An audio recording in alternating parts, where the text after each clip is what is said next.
quand on sort un déchet sous les pierres au camp de base avancé et qu'on l'observe, par exemple j'ai une canette dans la main, je regarde, je vois sa forme en fait, en la reconnaissant, en lui redonnant une place, en m'avouant donc que je suis avec ça maintenant, d'en faire quelque chose qui va remettre à sa vraie place la totalité de ce que je suis. AVS avec Philippe Robichon. C'est pour votre santé. Bonjour, bienvenue, bon appétit. Si vous nous écoutez, que vous êtes à table, on parle de santé et de bien-être pendant 1 heure sur Beurre FM du lundi au vendredi. Mon invité s'appelle Marion Dolma Chéniaud-Dupuis. Les Tibétains vous appellent également Genla. Genla, ça veut dire professeur. Prof. Et Dolma, c'est mon nom tibétain, effectivement. Ça veut dire... elle est née c'est une femme qui est née d'une larme du bodhisattva de la compassion, et elle est rentrée en action pour soulager la souffrance. Vous êtes alpiniste et guide de trekking en Himalaya, funambule de haute montagne. Vous êtes la première européenne à avoir gravi 3 fois l'Everest en 2013, en 2016 et en 2017, et vous vous considérez comme l'éboueuse de l'Everest. Alors il faut expliquer que l'Everest, ce sont 10 tonnes de déchets accumulés, la plupart ce qu'on appelle au camp de base avancé, c'est ça ? Oui, à 6500 mètres, donc 1500 mètres au-dessus du camp de base qu'on peut rejoindre par camion, par voiture. Et donc, il y a 25 km entre le camp de base et le camp de base avancé. Et donc, à partir du camp de base avancé, là, il n'y a plus personne pour vérifier ce qui s'y passe. Et donc, les déchets se sont accumulés d'année en année pendant 30 ans d'expédition commerciale. Et on est sur la face nord de l'Everest, du côté tibétain, où il y a quand même beaucoup moins de fréquentation que sur la face sud. Mais il en reste que les déchets sont quand même très fort présents.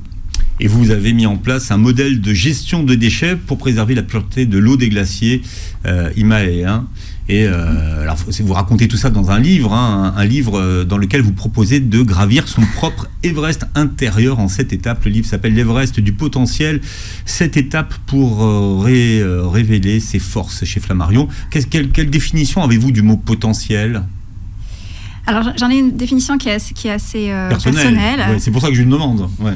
Qui effectivement part pas de nos individualités propres, et qui donc serait reçue de notre éducation, de nos valeurs, de notre manière de penser, mais plutôt un potentiel qui nous relie tous, y compris donc à la nature, qui est en fait un fond commun dans lequel tout est en interaction, et de fait d'être relié en fait à cette compréhension d'un monde dans lequel nous appartenons, donne une vue complètement autre sur notre propre potentiel, puisque c'est pas de me révéler moi en tant que personne qui compte le plus, mais plutôt d'être sensible et dans la compréhension de l'interdépendance avec tout ce qui m'entoure. Vous êtes à contre-courant des livres de développement personnel qui vous proposent de révéler la meilleure version de vous-même. Vous, c'est pas ça. Voilà, effectivement, c'est un peu un pied de nez en plus, parce que effectivement, l'Everest du potentiel, ça peut paraître vraiment oh là là, on va faire le summum du développement personnel, vous allez voir, ça va être le top. Et en fait, pas du tout. C'est vraiment juste de voir ce qui empêche finalement ce potentiel qui est déjà là, qui nous appartient à tous, y compris à la terre, à la nature, d'être la compréhension à partir de laquelle on va agir dans ce monde. Et donc il y a des voiles qui nous empêchent cette compréhension, et ce sont des voiles du jugement, des voiles de pas trouver sa place, le voile de la rumination, des voiles de la déconnexion à l'autre. Et c'est tous ces voiles, en fait, que, étape par étape, on tente d'identifier et de lever. Et ce qu'il faut comprendre, c'est que l'Everest, dans votre livre, c'est une métaphore, la métaphore d'une transformation symbolique et intérieure. Sachant que la dernière étape, c'est la descente. Oui. C'est la redescente. La plus difficile. En fait, on croit toujours que d'aller au sommet, c'est là où il y a le plus de difficultés. Et en effet, monter, c'est quand même, pour aller vers le haut, ça demande un effort quand même pour le corps important. Mais en fait, comme il a fourni cet effort tellement important pour aller jusqu'en haut sommet, il a plus d'énergie en fait pour la redescente. Et là, la redescente est très très longue, parce qu'on va faire tout tout le chemin qui a été parcouru en 4 jours pour aller au sommet, on va le faire en 1 jour, le jour de la descente. Et en plus, on n'a plus d'énergie parce qu'on a tout donné pour aller en haut. Et donc là, en fait, il y a aussi ce côté un peu euphorique d'être arrivé, d'avoir atteint son objectif, et donc de se croire un peu comme déjà en pleine réalisation de soi. Et en fait, après, c'est toute la redescente. Et sur le plan métaphorique du chemin intérieur, la redescente, c'est comment je reviens dans mon monde ordinaire, dans mon quotidien, avec des prises de conscience qui m'ont semblé peut-être extraordinaires à un moment donné, mais si c'est juste le temps d'un instant, comme ça en 1 seconde, j'ai eu un flash, je me suis dit ah ouais, en fait c'est ça. Mais si je sais pas le réintégrer dans tous mes actes de quotidien avec les autres, dans ma vie de tous les jours, ça n'a aucun intérêt. Ouais. Ça en fait c'est le principe de votre livre. C'est une question d'entraînement, parce qu'on se prépare pour... l'alpiniste que vous êtes, c'est beaucoup entraîné pour justement gravir l'Everest. Mais vous dites que dans la vie, c'est pareil. Il faut s'entraîner et il faut avoir un sac bien équilibré. Un sac à dos, bien sûr, avec les bonnes choses dedans.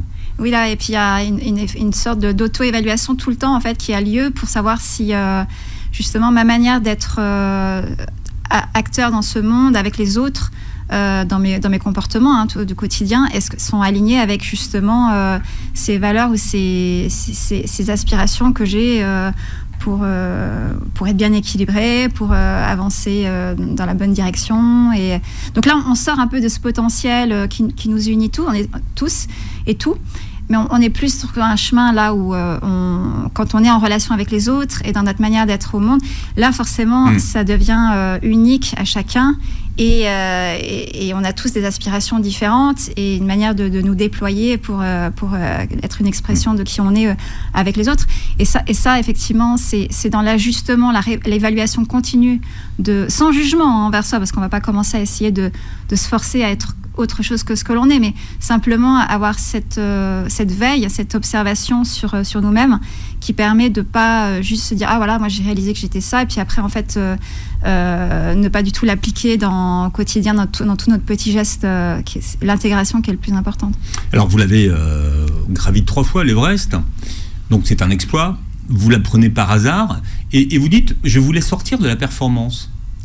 Oui. Alors effectivement, pourquoi ça vous ne méritez pas ? En fait, je crois que pour moi, un des voiles principaux qui m'empêche de me sentir justement en lien avec les autres et avec le monde, c'est parce qu'en fait, je veux être la meilleure. Et ça, c'est... Mais à la base, c'est vous. Oui, mais c'est ce que vous êtes. Un excès de vouloir trop. Qui donc chez moi était un excès de volonté d'y arriver, de réussir, et donc qui en fait m'empêchait complètement de me soucier des autres et de ce qui m'entourait, de la montagne et de la nature.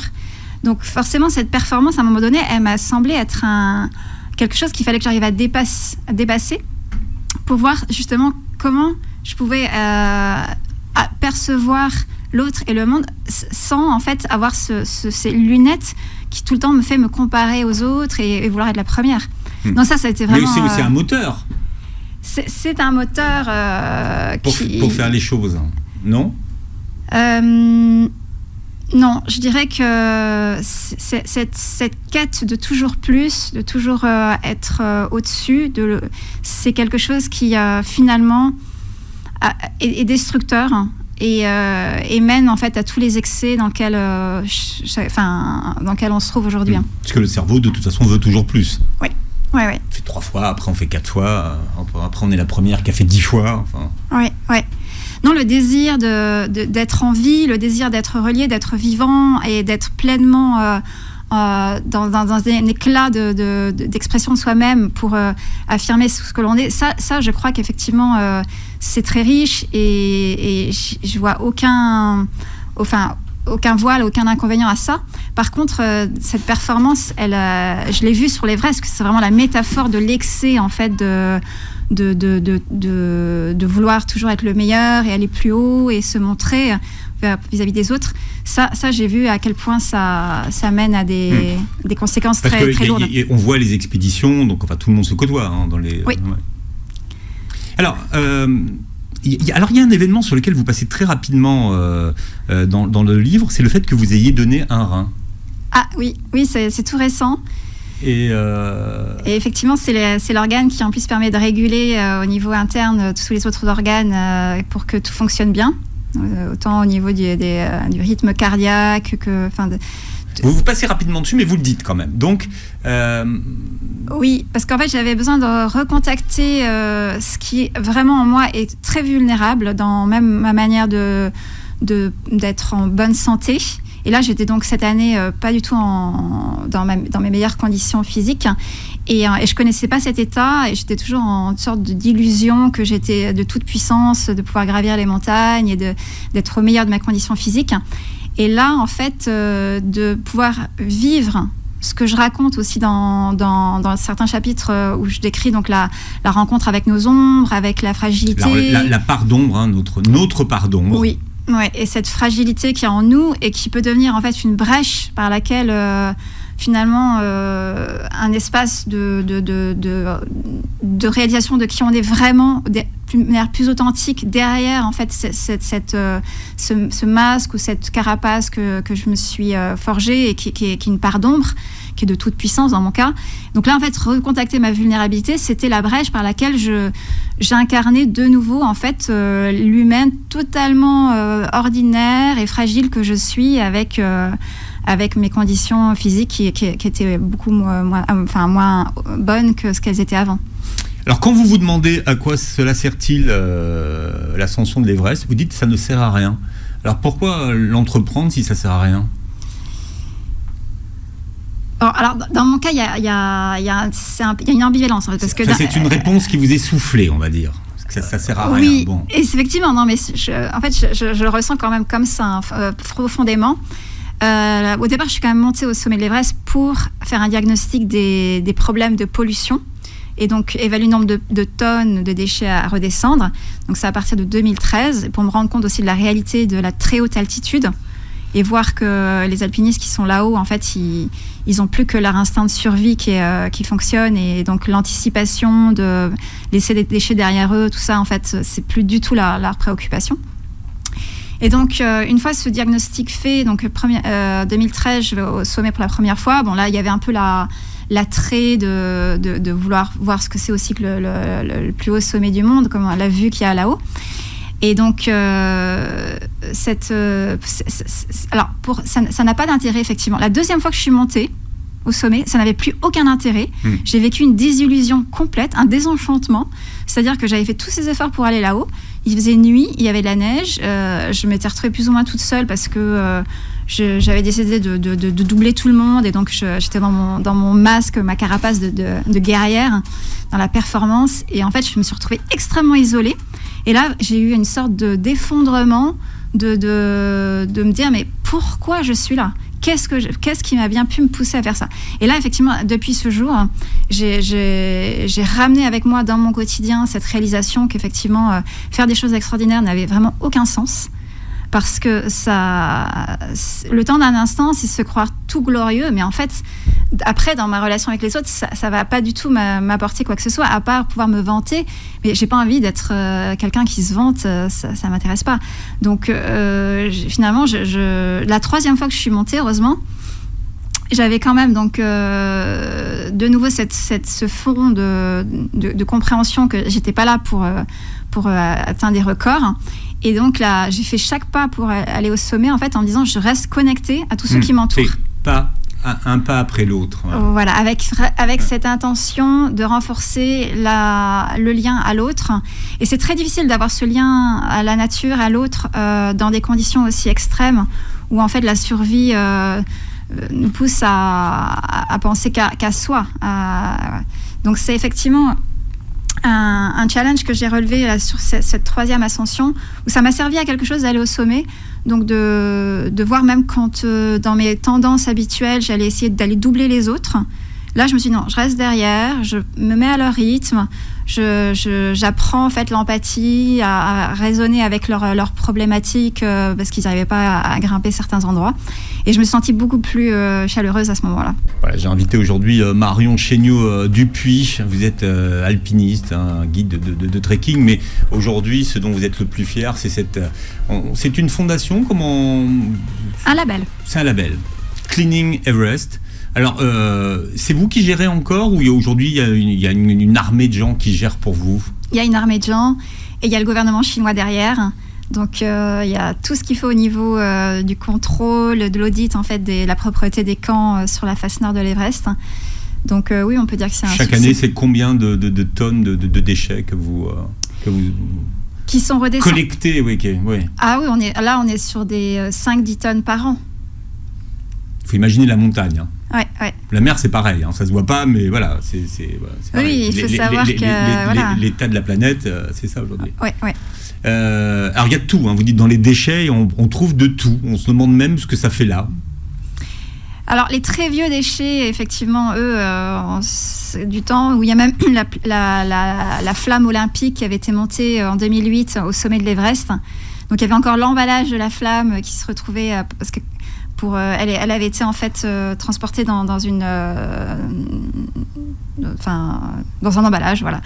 Et là, on a retrouvé effectivement ça. On a retrouvé des vieux crampons, des cordes, des tentes. Il y a beaucoup de bouteilles de gaz pour les réchauds, pour faire la nourriture. Les gens, ils laissent tout. Hein. Ils repartent, ils laissent tout. Alors aujourd'hui, voilà, il y a quand même des réglementations qui sont appliquées et qui font que c'est plus possible de laisser derrière soi tous ces déchets. Parce qu'en fait, au-delà des déchets qui sont redescendus, mais il y a aussi des réglementations en fait pour qu'il y ait moins de matériaux qui soient montés en altitude. Et donc, il y a un contrôle très avisé sur ce qui peut être monté et ce qui doit redescendre. Et avec un calcul, effectivement, de tout ce qui monte ou à redescendre. Alors, vous publiez l'Everest du potentiel, cette étape pour révéler ses forces chez Flammarion. À noter qu'il y a également un site internet avec la formation que vous proposez. Oui. Ça s'appelle everestdupotentiel.com. Il faut 8 semaines pour monter l'Everest, dites-vous à peu près, oui. Entre 6 et 8 semaines. Votre méthode, c'est sur combien de semaines? Donc là, ça sera sur plusieurs... Votre transformation? Voilà, sur plusieurs formats, mais celui qui est proposé à la base, c'est sur 3 mois, avec le dernier mois d'intégration justement pour la redescente, ou le retour dans la vie quotidienne, avec tout ce dont on a pris conscience, en fait, comment ça devient des habitudes nouvelles et qui sont incarnées dans tous les petits gestes. Donc il y a 2 mois, comme une expédition en montagne, 2 mois de travail avec les 7 camps, enfin les 7 étapes. C'est un travail d'entraînement du cerveau, en fait. Oui, un entraînement mental et aussi un entraînement des émotions, du cœur, puisque finalement, ce qui est souvent délaissé, c'est l'intelligence du cœur. Alors que l'intelligence mentale, elle est très surdéveloppée en fait dans toute l'éducation qu'on reçoit en Occident. Et en fait, pour se relier profondément à ce qui nous entoure, c'est l'intelligence du cœur qui doit être mis en avant-plan. Et pour ça, il y a aussi un entraînement. Donc, c'est pas quelque chose que certains ont et d'autres n'ont pas. On parle d'empathie, de compassion, mais c'est quelque chose qui se développe tout simplement. Alors, on pourrait croire que votre livre est un livre de développement personnel, mais non. C'est presque le livre d'anti-développement personnel. Et vous dites que finalement, pour qu'il y ait un changement durable, il faut s'appuyer sur notre vie telle qu'elle est. Oui. Sinon, il n'y a pas de changement durable. Oui. Alors ça, je crois que je l'emprunte, ce principe, à la philosophie bouddhiste, vu que c'est de voir les choses telles qu'elles sont, la réalité telle qu'elle est. C'est la base sur laquelle... On apprend en fait à se connaître et à voir aussi ce qui nous entoure. Et ce qui nous empêche de cette connaissance, effectivement, c'est de projeter toutes sortes d'interprétations, de jugements, de suppositions sur qui on est ou sur ce qui nous entoure. Alors qu'en fait, la réalité, elle est toute simple. C'est ce potentiel dont je parlais au départ qui n'est pas fabriqué, qui est notre visage originel et qui appartient absolument à tout le monde, mais qui effectivement et voilà, et voilé. Donc, il suffit simplement de voir ces voiles. Faut enlever les masques. Ouais. Avant de ramasser les déchets extérieurs, il faut commencer à s'occuper des siens. Alors, qu'est-ce que vous appelez nos propres déchets? Alors, c'est effectivement la partie du livre pour moi centrale, c'est la partie sur l'ombre. Dans le 2e chapitre, en fait, être à sa place dans le camp de base avancé, c'est un endroit où c'est un peu comme une caverne très sombre, où il y a tous les déchets d'ailleurs qui sont là, ceux dont on a parlé au début, donc à 6500 mètres au camp de base avancé. Et là, en fait, c'est tout ce qui a été enfoui en fait, sous des cailloux, sous des couches de glace, la neige qui a recouvert les déchets d'année en année. Et en fait, c'est ce qui en fait Donc, aussi pour nous humains, notre énergie, quand notre ombre est pas remise à la lumière, et qu'en fait agit en sous-bassement de tout ce que l'on pense, tout ce que l'on ressent, tout ce que l'on dit.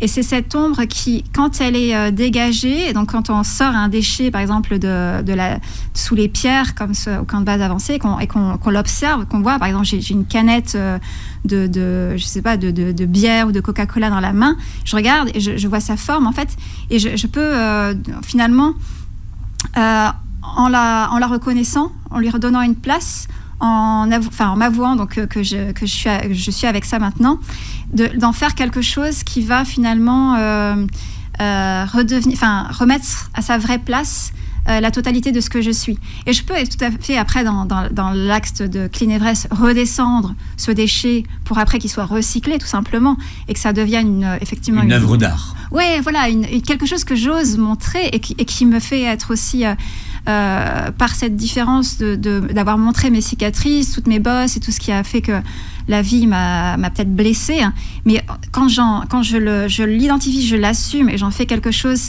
que j'ose montrer, c'est une beauté inouïe et qui rend l'humain tellement plus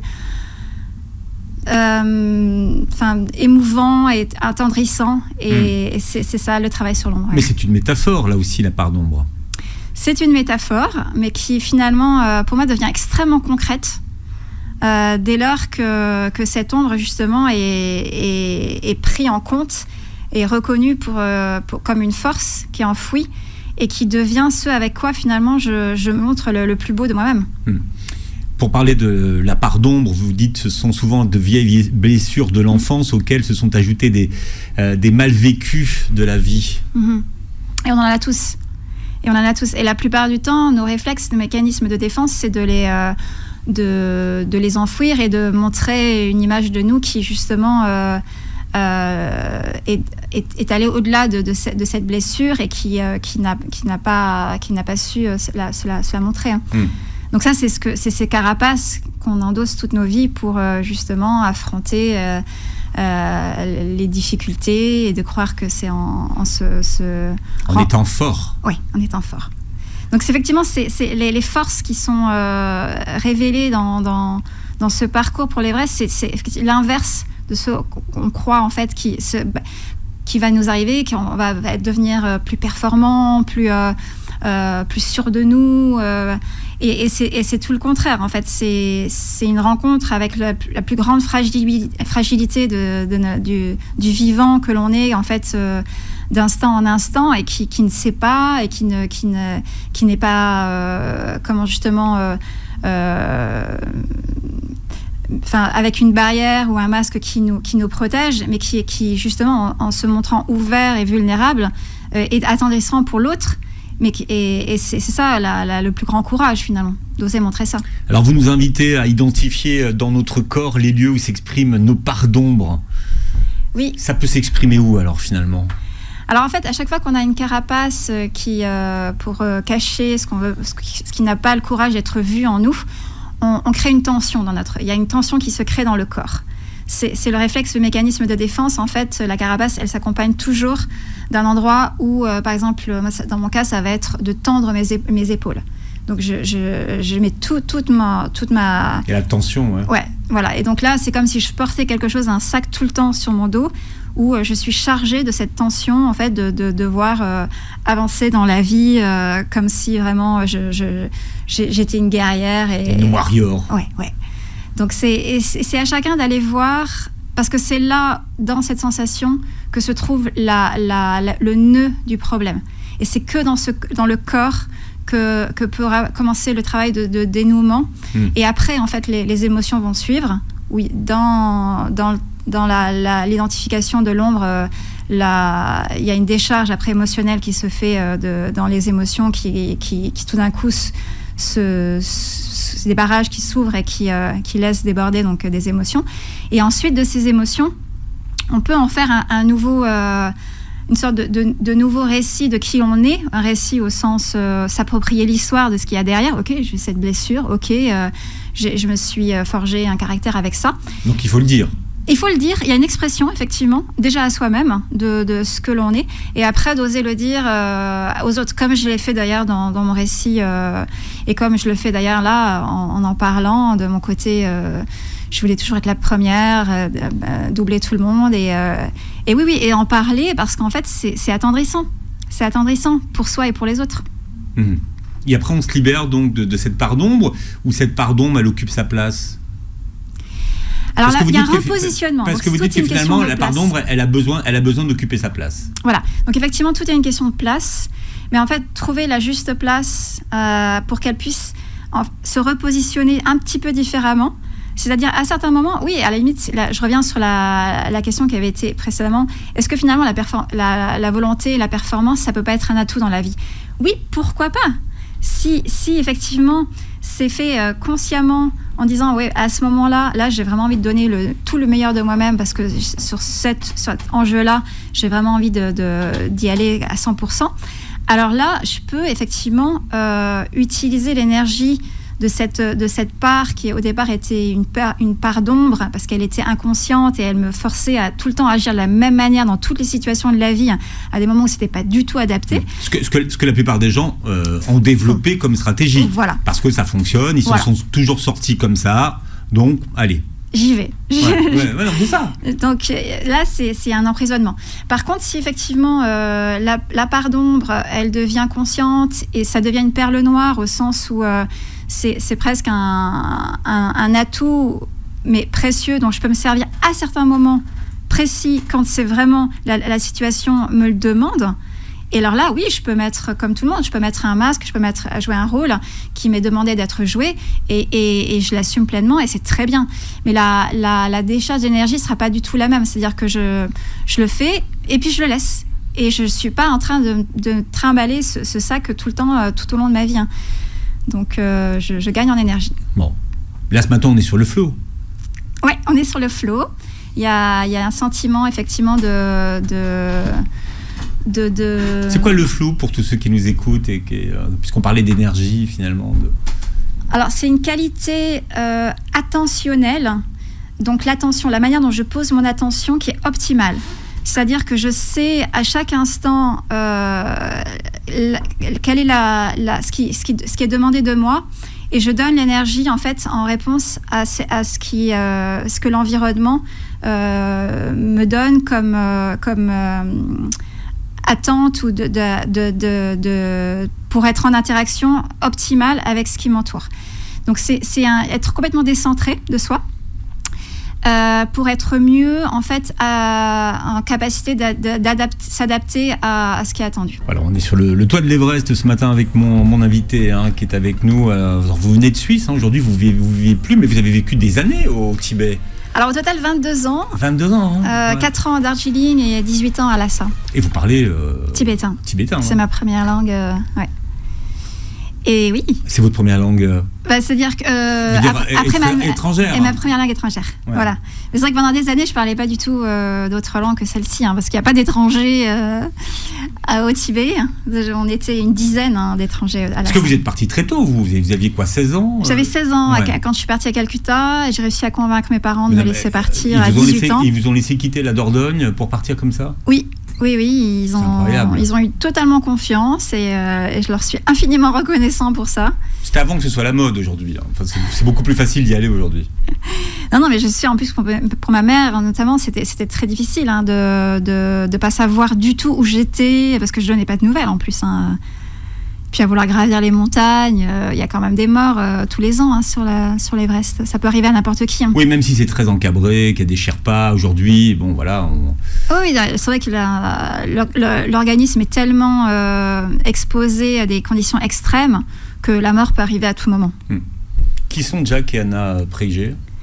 Alors, Anna et son père, Jack Praeger, sont des... Alors, lui est un docteur des rues de Calcutta, ils sont anglais. Et sa fille, donc Anna, est ma meilleure amie au collège, et on est allé le rejoindre toutes les deux à Calcutta quand on avait 16 ans. Et c'est là, en fait, où est née pour moi la première brèche de mon Everest intérieur, on va dire. Ça a été la rencontre avec les les patients, des malades dans la rue de Calcutta et les personnes qui arrivaient du Bangladesh à cause des inondations. Et ils étaient tous soignés dans les bidonvilles et dans la rue, et il n'y avait pas de clinique pour les accueillir en dehors de ces cliniques mobiles. Donc Jacques Prager, c'est le fondateur du mouvement qui est devenu après international de la médecine des rues, où tout le monde peut venir recevoir des soins gratuitement. Et lui, en fait, il m'a montré ce que c'était que la compassion en action. Donc, c'est pas seulement avoir la compassion pour les personnes qui sont les plus démunies, mais c'est en plus se mettre en action, de faire quelque chose immédiatement pour soulager leur souffrance. Et c'est ça qui m'a donné envie d'aller après faire mes études dans un monastère tibétain à Darjeeling, où là, j'ai appris la compassion. Vous restez combien de temps là-bas ? 4 ans. Et avec une motivation très spécifique qui était d'apprendre la compassion. La compassion, c'est... Mais ça s'apprend, la compassion ? Oui. Moi, j'étais persuadée que c'était inné, en fait.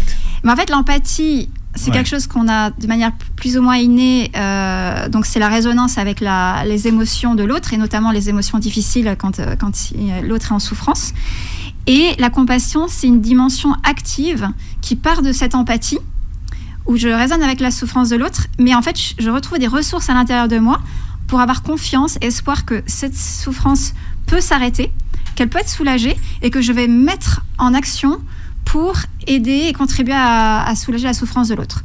Donc ça, c'est ce qui n'existe pas dans les écoles où j'ai étudié moi, en Occident.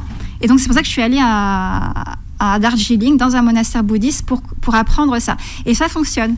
Parce qu'effectivement, j'ai vu que dans ma manière d'aborder les situations, quand je vois même la montagne, par exemple, en souffrance sur l'Everest, avec toute sa pollution, pour moi, l'impuissance de dire « Ah ben non, c'est horrible, je vais rien pouvoir faire », à jamais, à aucun moment, elle était là. J'ai vu ça et je me suis dit « Tiens, qu'est-ce qu'on peut faire ?» Et ça, je pense que c'est la formation des Tibétains. Et vous avez eu du mal à convaincre les gens quand même au départ. C'était pas évident. Alors les Tibétains, immédiatement... Parce qu'il fallait convaincre les gens du bien fondé de votre... Voilà, alors le problème, c'est qu'il y avait en fait toutes sortes de personnes de tous les horizons qui arrivaient sur l'Everest et qui n'avaient pas la même culture que celle des locaux, qui sont les Tibétains, qui, eux, ont cette compassion naturelle. Ils n'ont même pas besoin, eux, d'aller s'entraîner pendant des années dans un monastère. Leurs parents, la première chose qu'ils leur apprennent dans la vie, c'est ça. Et donc, eux, quand on a commencé, les Tibétains et moi, on a commencé à travailler sur une charte de nettoyage des déchets sur la montagne, évidemment, c'était les premiers à donner l'énergie, à donner la vision de projet, à mettre les mots sur comment on allait le faire, etc. Donc eux, pour les embarquer, c'était absolument pas difficile. Par contre, ils n'avaient pas du tout confiance dans la possibilité que nous, Tibétains, on peut en fait avoir une voix qui porte sur la montagne en disant à tout le monde, maintenant en fait, Jomo Langma, la déesse sacrée, qui est la mère déesse éléphant, que c'est le nom qu'ils ont donné à l'Everest, elle va redevenir sacrée et on va en fait lui redonner toute sa puissance parce qu'on enlève ses déchets.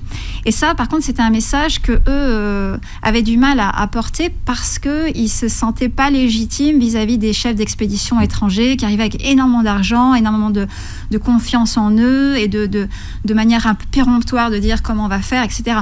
Et donc là, moi, mon travail, ça a été uniquement de passer des années de formation en hiver, en dehors des saisons d'expédition, dans leur école, à leur donner en fait des confiance dans le fait que leur valeur, leur message était tellement vrai et puissant que c'était celui qu'ils allaient brandir au sommet de l'Everest et que ça allait leur faire une charte, et les Clean Everest, après qui est devenu un label enregistré en Chine. Et après, il a fallu aussi embarquer les autorités chinoises. Et ça, c'est une autre paire de manches. Voilà. Vous avez été initié, dites-vous, à l'attention. Alors, l'attention, c'est la base de votre méthode, en fait. Voilà. C'est pour tout le monde, là. Alors, je ne sais pas si vous êtes attentif en nous écoutant, mais l'ennemi, aujourd'hui, et on en fait l'expérience tous les jours, c'est la distraction. Ouais. 47% du temps, d'après les neurosciences, notre esprit n'est pas présent à ce que nous sommes en train de faire. On fait quelque chose et on est en train de penser à une autre chose. Donc c'est effectivement c'est quelque chose qu'il faut savoir, que ça nous fait perdre énormément d'énergie, parce que l'attention n'est pas à ce que nous faisons, et surtout ça crée un mal-être un mal-être parce que anticiper le futur avec nos pensées de qu'est-ce qui va venir après, ou être en train de ressasser ou ruminer ce qui s'est passé avant dans le passé, tout ça en fait absorbe notre énergie et nous empêche en fait d'être dans le présent, une réponse adaptée à la situation de ce qui est demandé de nous. Donc effectivement, l'état de flow ou l'état d'attention optimale, c'est quand on sait revenir dans le moment présent, parce qu'on a remarqué qu'on s'est laissé entraîner par un flot de pensée, donc l'esprit singe, le fameux. Oui, le fameux, parce que vous avez appris à dompter votre singe agité. Vous aviez un maître pour ça. Oui, voilà, c'est vrai qu'au départ, s'aventurer dans dompter le vagabondage de l'esprit, l'esprit singe qui passe tout le temps d'une pensée à une autre, d'une distraction à une autre, ça se fait pas comme ça en un instant, ça se fait par de longues heures d'entraînement, donc d'entraînement attentionnel. En fait, dès que je me rends compte que mon attention a été aspirée par un train de pensée, je fais le choix de revenir en fait sur ce que je suis en train de faire, et notamment tout simplement dans l'attention au corps. Si je suis en train de respirer, de simplement revenir sur l'attention de respirer. Si je suis en train d'avoir des sensations dans le corps, je reviens dans les sensations du corps. Ce qui ne m'empêche pas du tout d'avoir mes pensées qui peuvent être articulées et d'être en pleine possession de mes moyens intellectuels, tout en étant conscient de mes sensations dans le corps. Mais le corps, lui, c'est ma boussole en fait pour savoir si je suis dans le présent ou pas, parce que lui, il peut pas mentir. Lui, il est tout le temps en train de respirer. Il est tout le temps en train, par exemple, si je suis assise sur cette chaise au moment où je suis en train d'écouter cette émission, j'ai des sensations dans les fessiers où je sais que je suis en contact avec la chaise. Et ça ne ment pas. Et le secret pour vivre longtemps, c'est respirer moins, mais respirer mieux. Et voilà, et donc ça, effectivement... Ça s'apprend aussi, c'est un apprentissage. Ouais, avec une expiration un petit peu plus prolongée. Donc d'avoir cette conscience de la respiration, ça c'est un atout énorme dans la vie. Passez une très belle journée santé sur Beurre FM.